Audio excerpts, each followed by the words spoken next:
wants DOGE.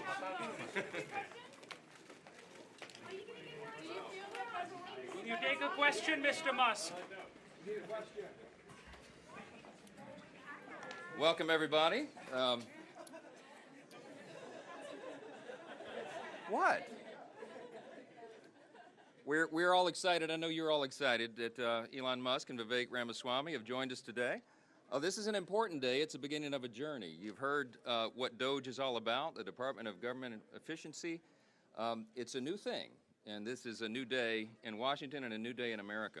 We have long lamented the size and scope of the government, that it has grown too large. And let me be frank about this. Government is too big, it does too many things, and it does almost nothing well. And the taxpayers deserve better. They deserve a more responsive government, a more efficient government, one that is leaner and more focused on its primary objectives. And that's the opportunity that we have here now. We believe it's an historic moment for the country, and these two gentlemen are going to help navigate through this exciting new day. Elon and Vivek don't need much of an introduction here in Congress for certain, and most of the American people know what they're capable of and what they've achieved.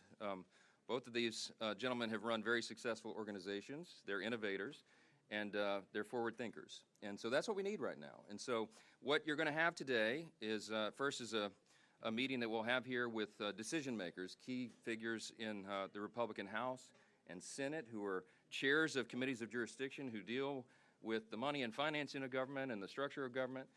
We'll have chairs of the new DOGE caucuses that have been set up in the Senate and the House.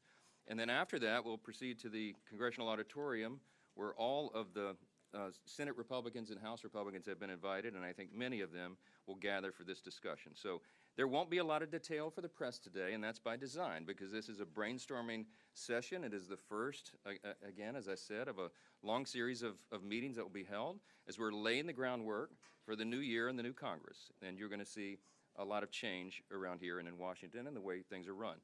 We need to make government more efficient, and that is what this whole objective is. It's what the DOGE effort will be about, and you're going to see a bicameral cooperation, and it will be, by the way, bipartisan. Over the last 24 or 48 hours, you've seen a number of our Democrat colleagues, both in the Senate and the House, who have said, you know what, sign me up. I want to be a part of this as well. So we welcome that. It should be a bipartisan effort, and I think we're going to do great things for the country. So I guess I'll take one or two questions, but $2 trillion in cuts without cutting programs like Medicaid, Social Security. Do you have confidence that you can find cuts to that level, or will this meeting be an opportunity to level set to a more realistic number? And second question, do you support clawing back federal funds that the Biden administration is pushing out in these final days, including to companies like Rivian, a competitor of Tesla? Let me answer these questions in reverse order. We're very frustrated by what the Biden administration appears to be doing right now, and that is, as you said, shoveling money. As someone said on a hidden camera on a clip that I saw, someone in the administration who's charged with distributing the funds said it's like we're dumping gold bars off the Titanic here at the end. We take over in January, and until then, the big government Democrats are still in charge, and they're spending money, in our view, recklessly. And so, yes, we've had a lot of discussions over the last couple of days about what our authority would be to claw some of that back and to stop it. It's a serious challenge, and we need to stop it and expose what's happening. That's what this effort will be about going forward. There is an enormous amount of waste, fraud, and abuse in the government, and I think everyone knows that intuitively. And so the efforts here, both with our subcommittees that are being created here and with the DOGE effort itself, will be to explore that, to investigate it, and lay it bare for the American people to see. I think that's how we'll begin to bring about the change that we all need. So this is an ongoing effort. Yes? Mr. Speaker.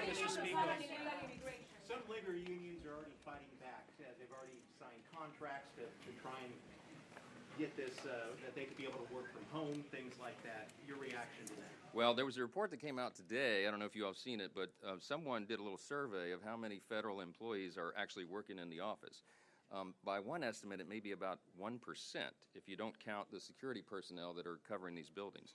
That is absurd, and it's not something the American people would stand for. And so one of the first things that I think you'll see is a demand from the new administration and from all of us in Congress that federal workers return to their desks and get back to the work that they're supposed to be doing.